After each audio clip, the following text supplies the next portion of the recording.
Now, most everybody knows that Tarantino was inspired by the Lady Snowblood movies when he made Kill Bill, but the movies were based on a comic book. So what about the manga? How does that hold up?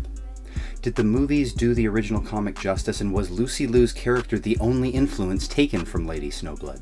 We're going to look at all the parts of Lady Snowblood that were inspiration for Kill Bill and take a peek into the manga as well on this episode of Graphic Adaptations.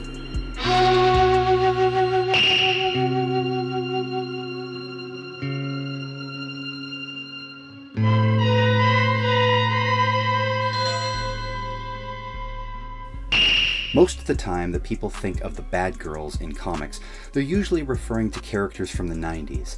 It conjures a specific image in the mind of revealing clothing. Revealing clothing.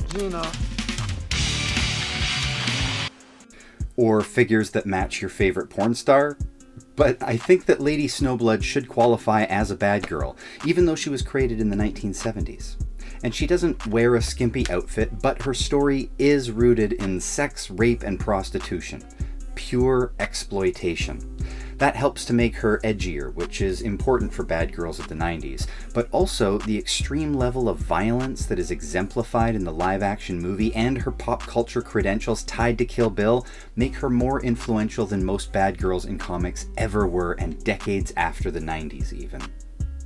Published in Playboy, but not actual Japanese Playboy, a totally different publication in Japan called Weekly Playboy that had nothing to do with American Playboy as we know it, except for the nude women couched with engaging articles and cartoons. The author, Kazuo Koike, is best known for 3 pop culture icons that have all transitioned from the manga page to live action, and with this video I have finally covered all 3. Lone Wolf and Cub was covered in my Ninja Scroll series, there's an episode of Graphic Adaptations covering Crying Freeman, and now here we're looking at Lady Snowblood. Both Snowblood and Lone Wolf and Cub feature a child born into a life of vengeance. In Lone Wolf, our protagonist gives his infant child the choice between a toy or a sword, and he crawls to the blade, condemning himself to a life of death and killing.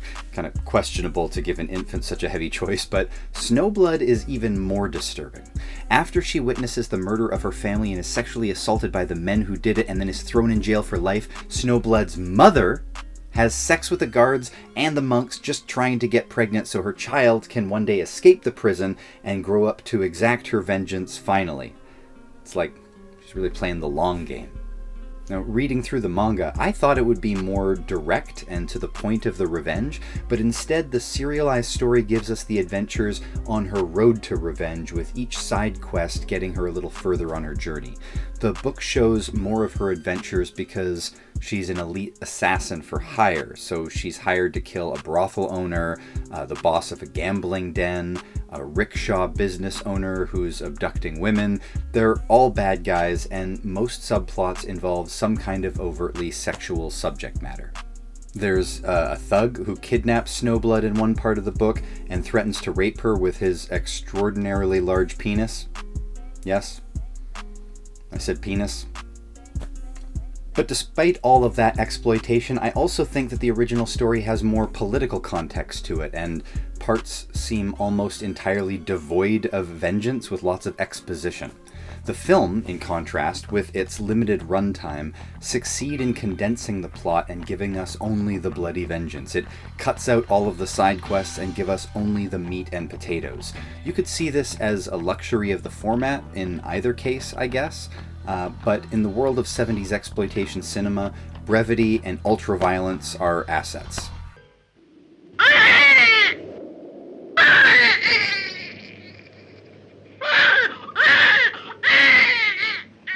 So the movie opens with her mother dying in prison and offering her oath of vengeance.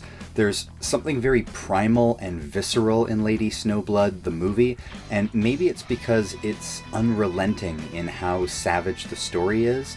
Even the soundscape jangles my nerves watching it, and the fight scenes are bloody and vicious, but also, after the black and white manga, the color in the movies was really striking. Now, I don't think that Tarantino read the manga, or at least if he did read them, he wasn't more inspired by the comics than the movies. The snow, the gushing blood out of severed limbs, the look of Snowblood herself, even the music. Like, the opening song, Flower of Carnage, sung by lead actress Meiko Kaji, is played in Kill Bill Part 1 as Lucy Liu falls.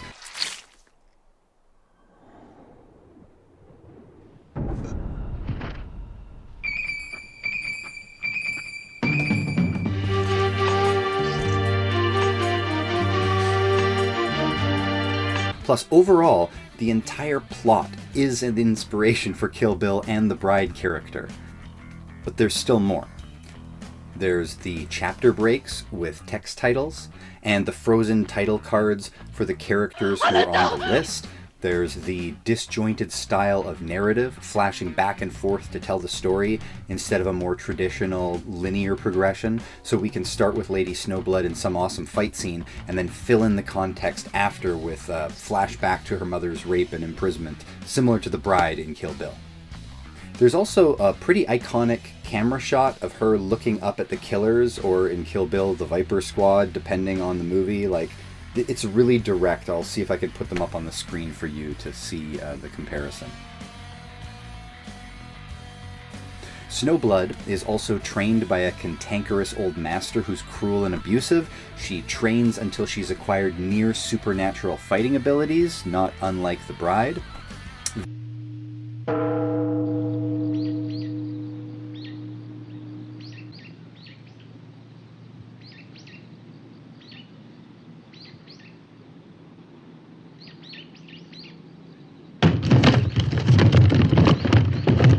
They also incorporate the comic art into the movie, similar to the animated sequence in Kill Bill.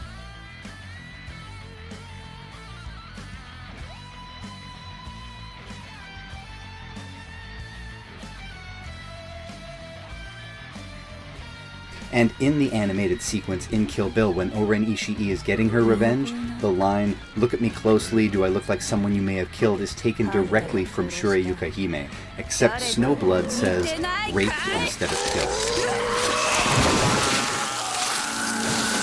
よく見てごらん、私の顔を。お前たちがなぶり者にしたその女に、どこか似ていると思わないか? There's also a sequel called Lady Snowblood, Song of Vengeance, and the key word here to remember as we go forward is superfluous. Like, it's fine enough and stands alone, I guess, as a movie on its own, but it becomes weird when there's no vengeance. Like, we did the vengeance in the first movie and it all wrapped up, and this time she's caught because she would still be a criminal, I guess, right? A murderer because of all the people that she killed. And she's forced into being assassin again. So she does. And throughout the movie, you get the impression that it's really not about her at all. It's an entirely new story that she's only a part of. So because of that, it becomes a sort of like a pale imitation of just going through the motions without the burning narrative of blood debts and obsessions that make the first movie so compelling. I think the movie made the story more succinct than presented in the manga. I think that the brevity distills a meandering plot.